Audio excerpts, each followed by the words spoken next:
Doctor ortho, अब दर्द भी घुटने टेकेगा।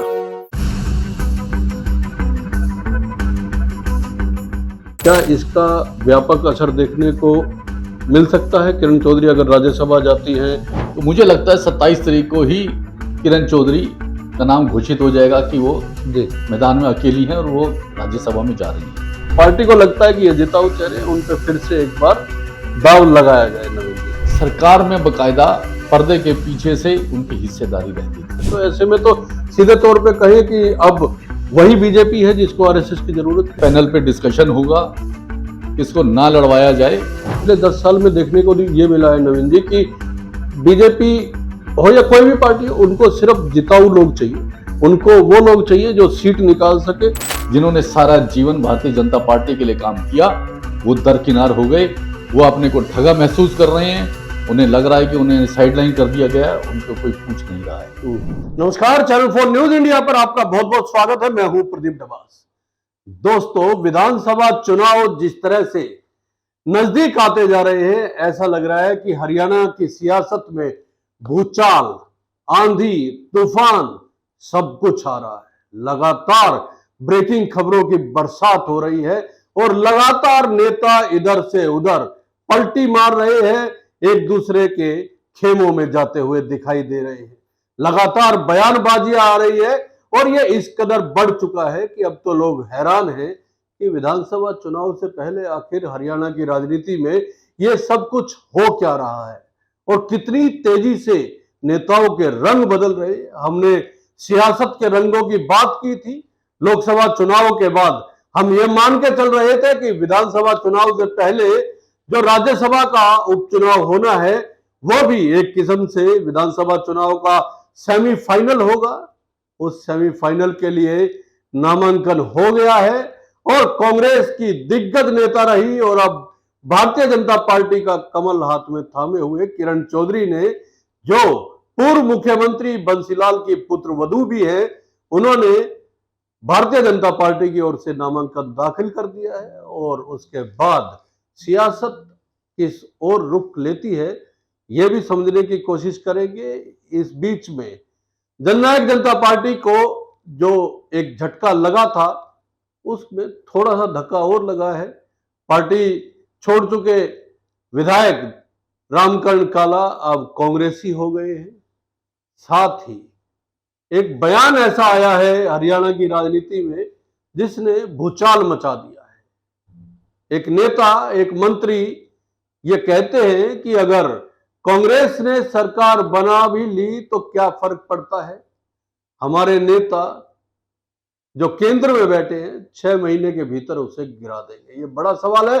और आज जो सुर्खियों में खबरें बनी हुई हैं उसमें किरण चौधरी का नामांकन है, उसमें इन मंत्री साहब का ये स्टेटमेंट या बयान है और रामकरण काला का कांग्रेसी हो जाना है। लेकिन इन सबसे बड़ी खबर एक और मैं आपको बता देता हूं दोस्तों, टिकट बंटवारे को लेकर भारतीय जनता पार्टी और संघ के बीच भी कुछ ऐसी सूचनाएं आ रही है कि टकराव की स्थिति बन चुकी है, या यूं कहे कि यहां पर मतभेद जो सूत्रों के हवाले से, जो मीडिया में खबरें आ रही है उसके हवाले से हम कहें कि इस बार संघ की चली तो 60% से ज्यादा विधायकों की टिकटें कटने वाली हैं और नए चेहरों पर आरएसएस चाहता है कि दांव लगाया जाए।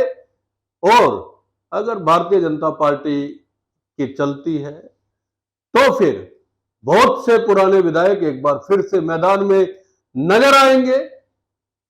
सियासी हलचल इतनी ज्यादा बढ़ चुकी है कि मैं एक बार फिर से आपको ये सारी खबरें दोहरा देता हूं। रामकरण काला कांग्रेसी हो गए हैं, किरण चौधरी ने राज्यसभा के लिए पर्चा भर दिया है, कांग्रेस ने इस बार उम्मीदवार नहीं दिया है और एक मंत्री साहब बयान देते हैं कि अगर कांग्रेस की सरकार बन भी गई तो हमारा केंद्रीय नेतृत्व उसको 6 महीने में गिरा देगा।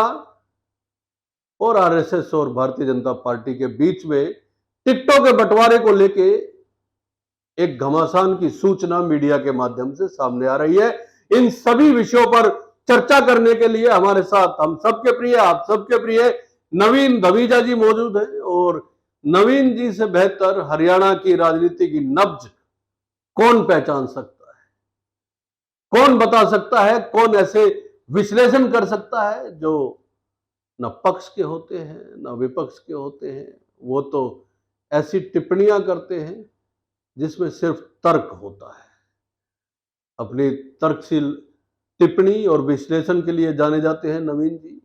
दोस्तों, आज के इस विषय पे आपकी भी जो राय है कमेंट जरूर कीजिएगा।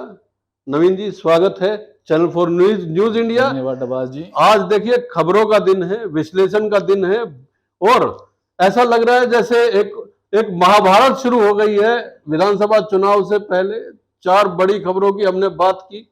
धीरे धीरे सबसे पहले हम बात कर लेते हैं जो एक सूचना अलग अलग अखबारों के माध्यम से इस समय आ रही है कि आरएसएस चाहता है कि 60 से ज्यादा विधायकों के चेहरे बदले जाए और नए लोगों पे जो है वो पार्टी दाव खेले। और पार्टी चाहती है कि जो भरोसेमंद और जिताऊ चेहरे, जिनको पार्टी को लगता है कि ये जिताऊ चेहरे, उन पे फिर से एक बार दाव लगाया जाए। नवीन जी, देखिए डबास जी, जहां तक बात है आरएसएस और भारतीय जनता पार्टी की जी, 2 महीने पहले हुए लोकसभा चुनावों में पहली बार ऐसा हुआ जब भारतीय जनता पार्टी और आरएसएस दोनों अलग अलग थे, आमने सामने दिखाई दिए। नहीं तो इससे पहले इतिहास में कभी ऐसा मौका नहीं आया भारतीय जनता पार्टी और आरएसएस अलग रहे हों। जी, आरएसएस के कहने पर भारतीय जनता पार्टी टिकटें दिया करती थी, उनकी सिफारिश पर टिकटें मिला करती थी और सरकार में बकायदा पर्दे के पीछे से उनकी हिस्सेदारी रहती थी। ये नवीन जी, जिस तरह से लोकसभा चुनाव के दौरान एक बयान जेपी नड्डा की ओर से आया था कि अब वो वाली बीजेपी नहीं है जिसको आरएसएस की जरूरत होती है, उसके बाद से मुझे लगता है कि आरएसएस और बीजेपी के बीच का ये जो अंदर खाते जो कुछ भी चल रहा था वो उगड़ के सामने आ गया। देखिए, लोकसभा चुनावों के दौरान भारतीय जनता पार्टी के राष्ट्रीय अध्यक्ष जेपी नड्डा का ये बयान, जी, उसने ये बड़ा स्पष्ट कर दिया था कि भारतीय जनता पार्टी और आरएसएस अब अलग हो चुके हैं। जी, भारतीय जनता पार्टी आरएसएस को वजन नहीं दे रही। जी, और उसके अलावा आप देखिए, आरएसएस के राष्ट्रीय अध्यक्ष, राष्ट्रीय प्रचारक मोहन भागवत ने एक बार नहीं 2 जगह अलग अलग बयान दिए, यहां तक कह दिया कि जो पहले सुपरमैन बनना चाहते थे वो भगवान बनना चाहते हैं। जी, तो ये उन्होंने, उनका बड़ा बयान, उन्होंने बड़ी टिप्पणी थी, सीधा कटाक्ष, सीधा कटाक्ष था। जी, और ये कटाक्ष किस पर था ये सारा देश जानता है। जी, उन्होंने खुद कहा कि मैं नॉन बायोलॉजिकल हूं, मैं बायोलॉजिकल हुई नहीं। उन्होंने, प्रधानमंत्री ने चुनाव के दौरान खुद कहा, नरेंद्र मोदी ने, कि मुझे लगता था जब तक मेरी मां जिंदा थी, मेरी मां ने मुझे जन्म दिया, लेकिन मुझे लगता कि मैं बायोलॉजिकल नहीं। तो ये एक बड़ा बयान था। और उसके बाद मोहन भागवत का ये बयान, तो उन्होंने जिस तरीके की इनके आपस में ये बयानबाजी शुरू हुई, इससे स्पष्ट हो गया भारतीय जनता पार्टी और आरएसएस अलग हो चुकी हैं। जी, लेकिन हरियाणा में चूंकि अभी तक ऐसा नहीं लग रहा था, क्योंकि हरियाणा के आप देखिए पूर्व मुख्यमंत्री मनोहर लाल खट्टर वो आरएसएस से रहे, सारी जिंदगी उन्होंने आरएसएस में काटी और उन्होंने अपने कार्यकाल के दौरान आरएसएस के लोगों को महत्व भी दिया। जी, आज जो केंद्रीय मंत्री हैं, कैबिनेट मंत्री हैं। और अब चुनाव, हरियाणा के विधानसभा चुनाव का समय है। चुनाव के दौरान आरएसएस ने भारतीय जनता पार्टी को यह कहकर एक स्पष्ट संकेत दिया है कि अगर आरएसएस के कहने पर टिकटें बांटी गई तो आरएसएस उनके साथ रहेगी। जी, उन्होंने ये कहा है कि 60% चेहरे बदलने होंगे, जो सिटिंग एमएलए हैं, विधायक हैं, मंत्री हैं। जी, आरएसएस चाहती है कि उनके चेहरे बदले जाएं, उनकी जगह दूसरे लोगों को टिकटें दी जाएं, पुराने कार्यकर्ताओं को टिकटें दी जाएं, उनको चुनाव मैदान में उतारा जाए। आरएसएस का कहना यह है कि जो 10 साल से राज कर रहे हैं, चाहे वो विधायक है या मंत्री है, एंटी इनकम्बेंसी फैक्टर उनके साथ जुड़ा है। जी, जनता उनसे नाराज है। जी।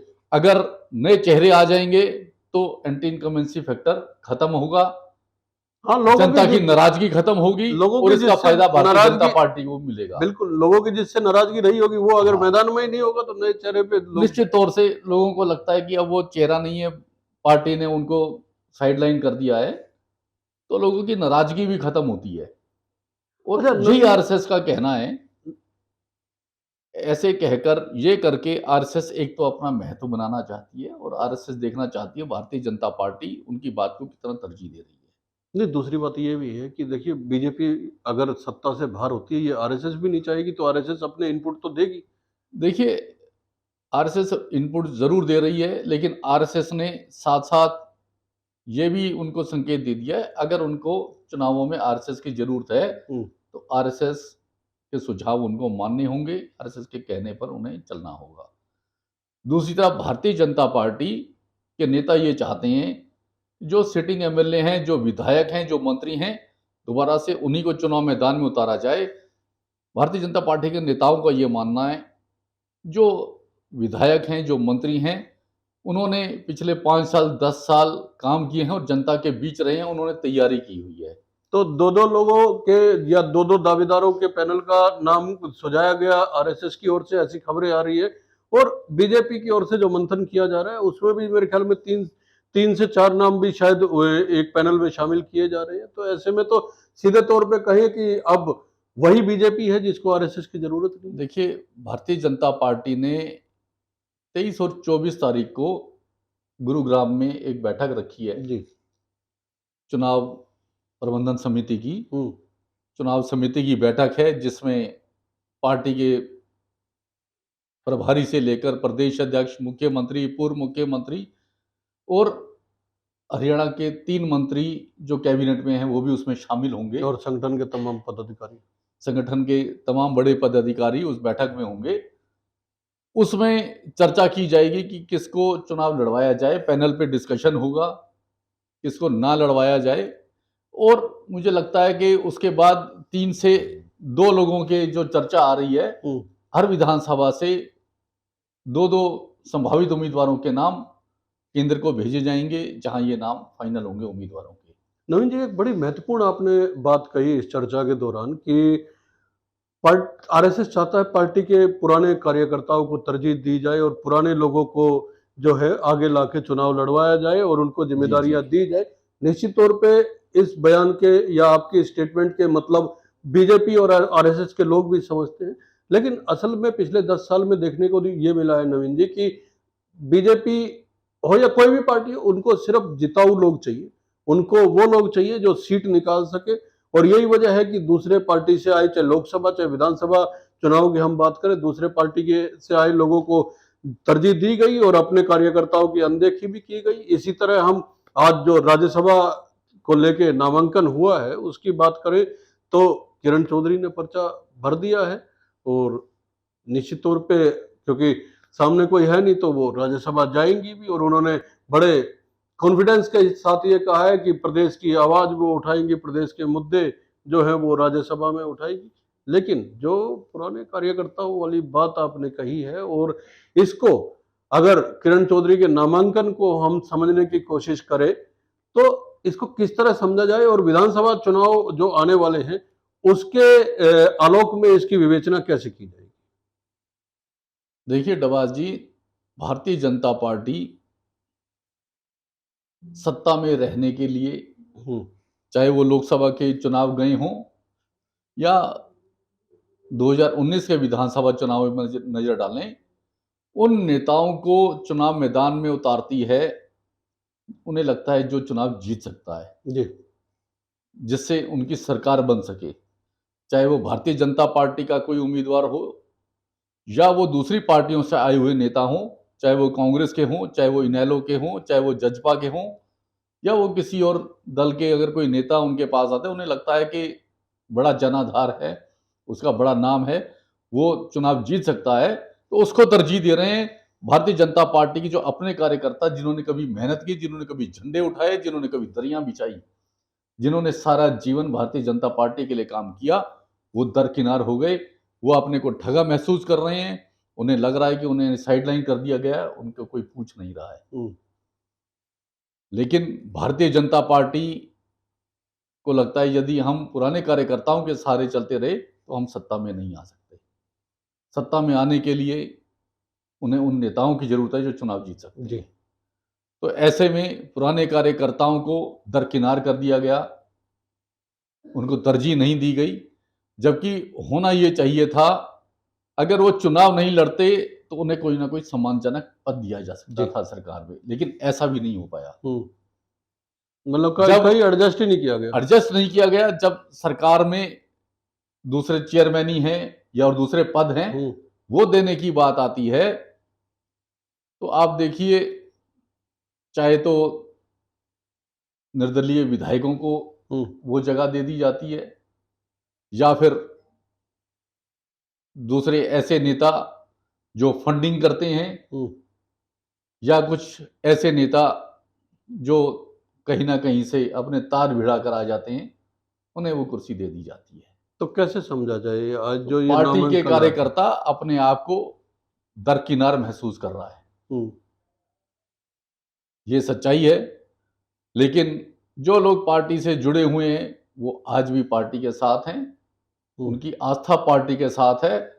पार्टी भले ही उनको दरकिनार कर रही है, लेकिन आरएसएस अब इस बात को बर्दाश्त नहीं कर रही। आरएसएस ने स्पष्ट कह दिया है चेहरे बदलने होंगे और पार्टी के नेताओं को आगे लाना होगा, टिकट उन्हें देनी होगी।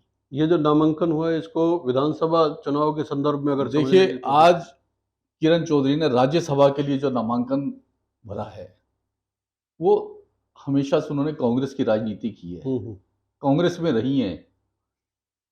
कांग्रेस ने 2 महीने पहले हुए लोकसभा चुनावों में उनकी बेटी को अपना प्रत्याशी नहीं बनाया, उन्हें टिकट नहीं दी, तो उन्होंने कांग्रेस छोड़कर भारतीय जनता पार्टी का साथ दिया, भारतीय जनता पार्टी में शामिल हुई और भारतीय जनता पार्टी में आते ही उन्हें राज्यसभा में भेज दिया गया। अच्छा, एक बात तो है नवीन जी, ये मान के चला जा रहा था कि कांग्रेस में किरण चौधरी अपने अस्तित्व की लड़ाई लड़ रही थी, क्योंकि ये मान लिया गया था, आमतौर पर राजनीतिक हलकों में भी ये कहा जाने लगा था कि किरण चौधरी मात्र एक सीट तक सिमट के रह गई है, लेकिन बंसीलाल की धरोहर को, विरासत को वो आगे लेके चल रही थी। तो ये जब उनकी उपेक्षा उन्होंने जग जाहिर करनी शुरू की और उन्होंने कहा कि मेरी अनदेखी हो रही है और मैं जो विरासत धरोहर लेके चल रही हूँ उसकी अनदेखी हो रही है, उसको जब उन्होंने पार्टी छोड़ी तो बीजेपी ने तुरंत लपकने की कोशिश की, उनको राज्यसभा भी भेजा जा रहा है। इसका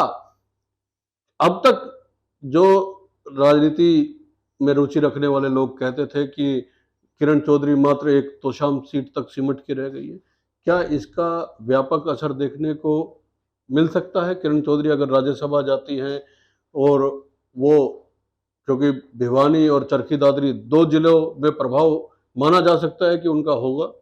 देखिए डबास जी, किरण चौधरी के सामने मैदान साफ है राज्यसभा में। कांग्रेस ने अपना कोई नामांकन नहीं भरा, अपने किसी प्रत्याशी को उन्होंने मैदान में नहीं उतारा है राज्यसभा में, और 27 तारीख नामांकन वापस लेने की आखिरी तारीख है। तो मुझे लगता है 27 तारीख को ही किरण चौधरी का नाम घोषित हो जाएगा कि वो मैदान में अकेली हैं और वो राज्यसभा में जा रही हैं। ये जाना तो उनका तय है।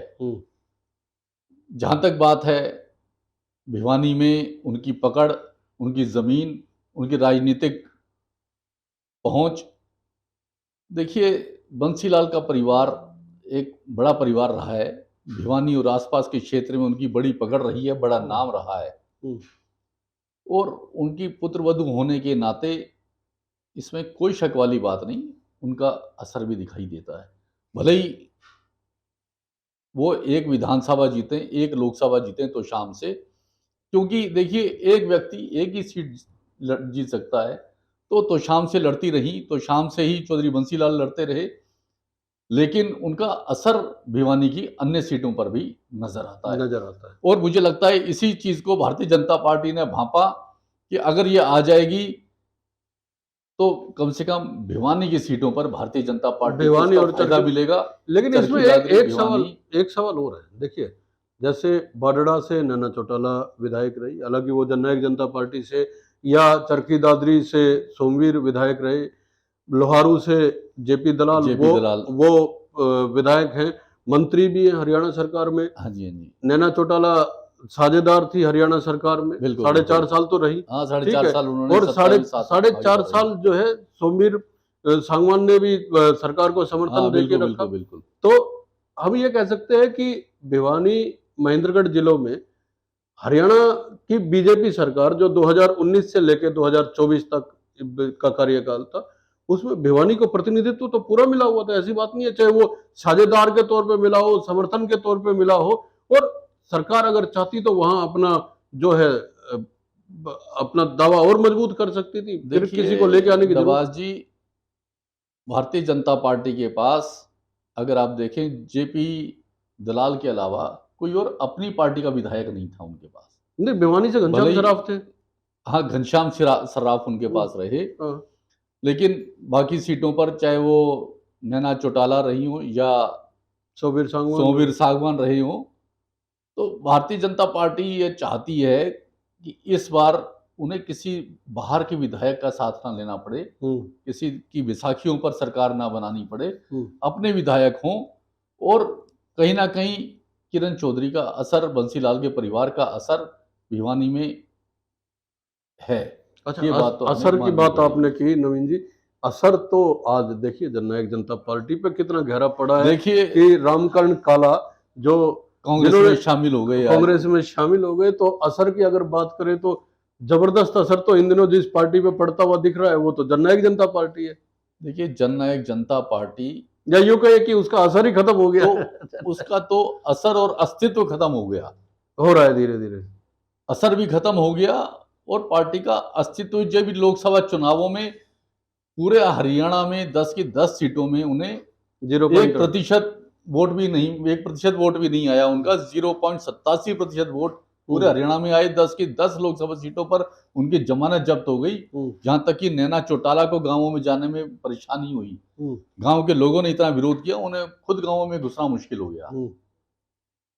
तो देखिए, जब से ओम प्रकाश चौटाला का परिवार टूटा, अलग हुआ, भले ही दुष्यंत चौटाला, अजय चौटाला ने 10 विधायक लेकर के आए, लेकिन भारतीय जनता पार्टी के साथ आने के बाद उनका वो वोट बैंक उनसे टूट गया। खासतौर से किसान आंदोलन के दौरान जब उन्होंने किसानों का साथ ना देकर सत्ता का साथ दिया, उन्होंने कुछ सत्ता में भागीदारी बयान भी आए ऐसे। वही, जब सत्ता के साथ हैं, भारतीय जनता पार्टी के साथ हैं, सत्ता में हिस्सेदारी है, शासन में हिस्सेदारी है, तो बयान उनको हिस्सेदारी के हिसाब से देने पड़े। लेकिन उससे उनका जो वोट बैंक था किसानों में, वो उनसे टूट गया। लेकिन माफी मांग रहे, पहले परिवार टूटा, फिर उनका पार्टी का आप देखिए हालात। तो माफी तो मांग रहे हैं, देखिए पैचअप करने की कोशिश तो कर रहे हैं, जो डैमेज हुआ था उसको कंट्रोल करने की कोशिश कर रहे हैं, जो डैमेज हो रहा है उसको कंट्रोल कर नहीं पा रहे हैं। वजह क्या लग रहा है आपको कि क्या बिल्कुल एकदम भरोसा ही उठ गया अपने नेताओं का? जैसे जैसे लोकसभा चुनाव में नतीजे आए सामने और 0.87% अगर वोट हासिल हुए हैं किसी पार्टी को, तो इसका मतलब उसको आने वाले 5 साल तक मेहनत तो रगड़ के करनी पड़ेगी, जम के करनी पड़ेगी नवीन जी। देखिए डबास जी, माफी की जहां तक बात है, अगर माफी मांगने से बात होती तो भारतीय जनता पार्टी तमाम सीटों पर माफी मांग के 400 पार कर लेती लोकसभा में जी। उन्होंने 400 पार का नारा दिया था। वो वोट क्यों मांगते? वो माफी मांगते जनता से, किसानों से माफी मांगते कि हमें माफ कर दो। जनता भूलती नहीं, जनता भूलती नहीं है, ये जनता ये सब जानती है, तो बयान याद रख, ये बयान याद रखती है। उनको पता है ये चुनाव का समय है, ये माफी मांग रहे हैं, तो ये चुनाव के लिए माफी मांग रहे हैं, उसके बाद फिर माफी हमें ही मांगनी पड़ेगी, हमें जाना पड़ेगा। तो बयान तो नवीन जी आज भी एक बहुत बड़ा आया है, लोहारू से विधायक हैं और वित्त मंत्री हरियाणा सरकार में, वो कह रहे हैं कि अगर कांग्रेस ने सरकार बना ली तो भी कोई फर्क नहीं पड़ता, 6 महीने में हमारा जो है वो जो लोग दिल्ली बैठे वो गिरा देंगे। उनका जो ये बयान है, अरविंद केजरीवाल आज जेल में हैं, सलाखों के पीछे हैं, लेकिन वो ये कहते रहे कि भारतीय जनता पार्टी ने हमें सरकार नहीं चलाने दी, हमें कोई फैसला नहीं लेने दिया। और वो कहते रहे कि हमारी सरकार वो तोड़ने में लगे हुए हैं। विपक्ष हमेशा ईडी और सीबीआई पर, इनकम टैक्स पर जो उंगलियां उठाती रही, जो ये कहते रहे कि सरकार इनके सहारे चल रही है। हरियाणा के वित्त मंत्री ने इस बात को अपने मुंह से कह दिया। उन्होंने कहा अगर कांग्रेस की सरकार आ भी गई तो केंद्र की सरकार 6 महीने से ज्यादा उनको चलने नहीं देगी। उन्होंने कहा पहली बात तो आ नहीं रही, और आ गई तो हमारी दिल्ली वाली सरकार इनको 6 महीने से ज्यादा नहीं चलने देगी। तो ये कहकर उन्होंने अरविंद केजरीवाल और विपक्ष की बातों को सही ठहराया है। अच्छा, भूपेंद्र हुड्डा कह रहे हैं कि ये डर के मारे दिया गया बयान है, उनको पता है कि सरकार जा रही है। तो अब इस पर पॉलिटिकल वो भी शुरू हो गया है। देखिए, भूपेंद्र हुड्डा को तो किरण चौधरी ने चित कर दिया है। किरण चौधरी ने राज्यसभा में जाकर के उनको इस लायक भी नहीं छोड़ा कि वो राज्यसभा में अपना सदस्य उठा भेज पाए, अपने कैंडिडेट को खड़ा कर पाए। तो ये उन्होंने एक बड़ी पटखनी सबसे पहले भूपेंद्र सिंह हुड्डा को दी है, हुड्डा कांग्रेस को दी है। और अब भूपेंद्र सिंह हुड्डा ये कह रहे हैं कि ये डर कर दिया गया बयान है। तो ये क्वेश्चन भूपेंद्र सिंह हुड्डा पर भी उठ रहे हैं, क्या डर कर उन्होंने राज्यसभा में किसी कैंडिडेट को नहीं उतारा? नहीं दिए तो क्या उन्हें भी कोई ऐसा डर है? उन्होंने तो ये कह दिया था जब विनेश फोगाट के स्टेटमेंट उन्होंने दिया कि हमारे पास नंबर नहीं है, नहीं तो हम विनेश फोगाट को राज्यसभा भेजते। देखिए, उन्होंने ये कहा हम विनेश फोगाट को राज्यसभा भेजते, लेकिन विनेश फोगाट के ताऊ ने उसी वक्त कहा भूपेंद्र सिंह हुड्डा राजनीति कर रहे हैं। गीता और बबीता जब मेडल लेकर आई थी, कांग्रेस की सरकार थी, कांग्रेस सत्ता में थी, तब क्यों नहीं राज्यसभा में भेजा? तब तो ये डीएसपी भी नहीं लगा पाए उनको। उन्होंने कहा ये राजनीति की जा रही है, राजनीति की जा रही है, ये राजनीतिक बयान है। दोस्तों, राजनीति की जा रही है और जब चुनाव सिर पे हो तो राजनीति ही की जाती है, इसमें भी कोई शक नहीं है, कोई दो राय नहीं है। और जो लोग राजनीति में होते हैं वो उनका काम ही होता है राजनीति करना, स्टेटमेंट देना, बयान देना। ये शो आज का आपको कैसा लगा? आप कमेंट जरूर कीजिएगा। ये सार्थक चर्चा आपके लिए हम लेके आते हैं। हर खबर पे हम नजर बनाए रखते हैं और विश्लेषण करने की कोशिश करते हैं। और अच्छी बात यह है कि हम जिसे मेन स्ट्रीम मीडिया कहते हैं उसकी तरह सिर्फ एक पक्ष की बात नहीं करते, हम करते हैं तो हर पक्ष की बात करते हैं और हर पक्ष की बात निष्पक्ष होकर करते हैं। ये शो कैसा लगा? मैं फिर से अनुरोध करूंगा, टिप्पणी जरूर कीजिएगा। आपके कमेंट्स हमारे हौसला बढ़ाते हैं और आपकी राय से हमारी भी राय बनती है। दोस्तों, शो अच्छा लगे तो लाइक कीजिए, शेयर कीजिए और चैनल को सब्सक्राइब करना ना भूलें। आप जब सब्सक्राइब करते हैं तो हमारी ताकत बढ़ती है। धन्यवाद नवीन जी। धन्यवाद डबास जी। धन्यवाद, नमस्कार।